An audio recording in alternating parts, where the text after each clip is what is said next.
Malakas ba ang hangin sa lugar ninyo? Kung oo, pwede na yan gawing kuryente.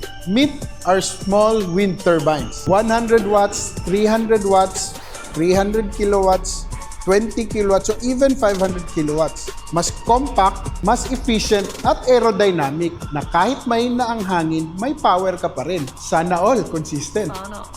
Perfect ito for farms, islands, off-grid barangays, basta may hangin, merong kuryente. Ang maganda nito, madaling i-install, madaling i-maintain, hindi katulad ng ex mong high maintenance. Libre ang hangin 24/7, kaya renewable, clean, at continuous ang supply.